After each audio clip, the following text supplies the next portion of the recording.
I'm not exactly sure what it is about the R33 GTR, but to me it's always been just as striking to look at as the other ones. It's subtle, yet still boasts a few perfect elements of Japanese design from the 90s. To say I'm excited for this drive is an understatement. Oh yeah, you guys, one more thing. It's not stock.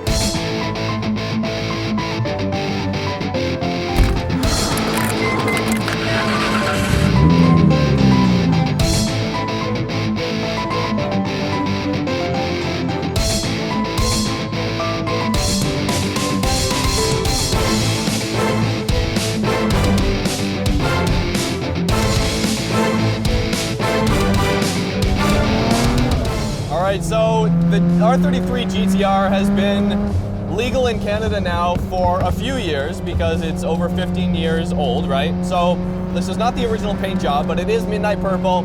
So as a whole, this is kind of like the most sought after R33 GTR you can get, right? V-Spec, midnight purple. It's not stock. It's got a lot of things done to it. It still has twin turbos.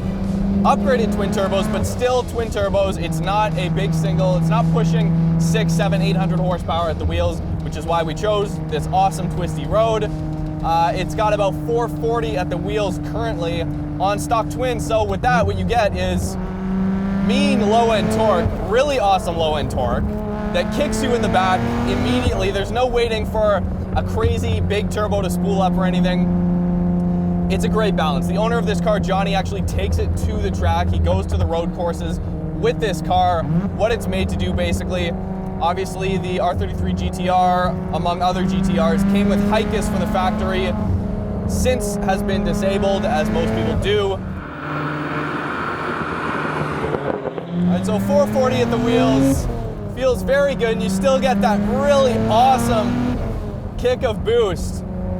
But it's just enough to make the GTR feel like it should in today's kind of standards. Now the 33 does have the longest wheelbase of the three cars. It's also the heaviest of the three by a short bit. I mean, really negligible weight, but heavier nonetheless, longer wheelbase, more of a GT car, I guess you could say, than the 32 or the 34. Just by looking at it, you can kind of tell that as well. It's got an aftermarket short shifter, really easy to get into place. It's got aftermarket steering rack bushings to make it even quicker, and with this very small Keys Racing steering wheel, it brings it in even further, and it's like, honestly, it's how a GTR should be. It requires almost no effort to steer this thing, no effort to just huck it into a corner.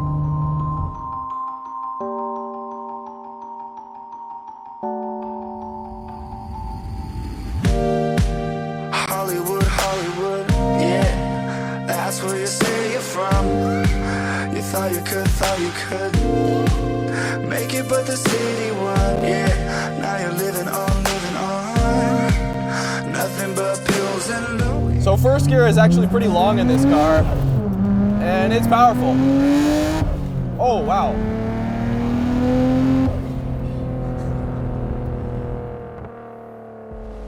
If it didn't have the gauges, if it didn't have the steering wheel here, if it didn't have the aftermarket Nismo gauge cluster or the shifter or any of this carbon fiber stuff, it would kind of just look like your basic 90s Nissan, which is, you know, it's fine, it's totally fine. At the same time, you get it in R34 GTR, that thing feels very special on the inside, very special. So I feel like some people really hate on this car for small reasons like that, aesthetics really.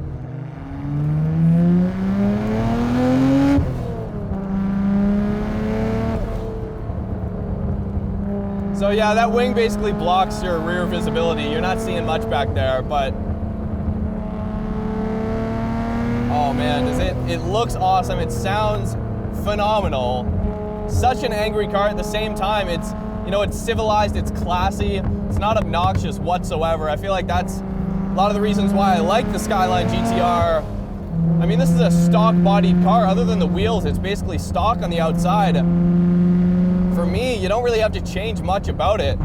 The thing about the GTR that really stands out, which is why you want to drive these cars, is the handling characteristics and the power band and all the stuff that you feel through the steering wheel. That's the stuff that makes this car very special. And it feels special. Every time I get into a Skyline, which isn't very often, I've got the biggest smile on my face. And it doesn't matter what happens earlier in the day or earlier in the week, everything just kind of disappears. And out of all the cars I've driven, the Skyline GTRs are the cars that do that the most, 100%. It's just a great feeling.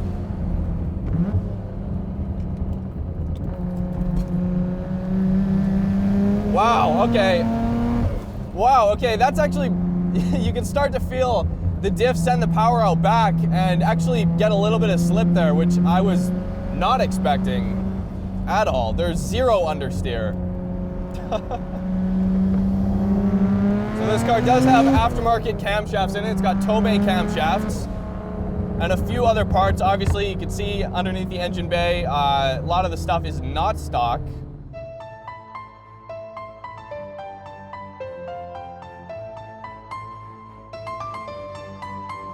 I mean, the age-old question, and the question I brought up in one of our previous videos is Skyline or Supra, right? I've made my decision, you guys. I've driven the R32, the R33 now, and I've driven the R34 GTR. Skyline, get a Skyline. It's the better car. The 2JZ, sure, it's known to be more reliable. You can toss more boost at it and more power at it without the stock components breaking. But as an overall driving experience, oh man, the Skyline GTR is just unbeatable when it comes to Japanese sports cars. You know, another thing I love about the Skyline community here in Vancouver is, you know, Vancouver's a small enough city of a couple million people that within the Skyline community, it's kind of everyone knows each other. So, for instance, Nick with his Skyline R32 that we filmed, now here Johnny with his R33 GTR that we filmed, and Jamie when he had his R34 GTR that we filmed, these guys all know each other. They exchange information.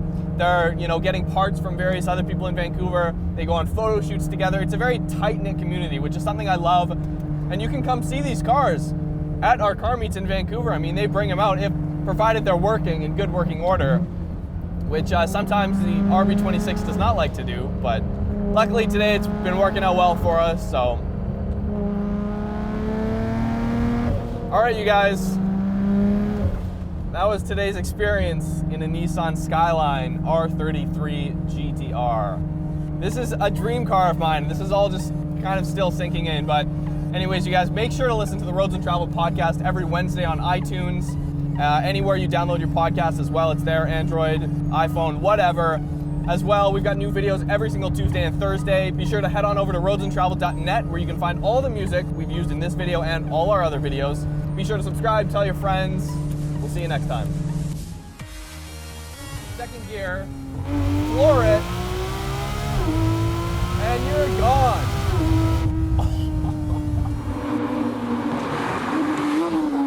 The sound of that engine.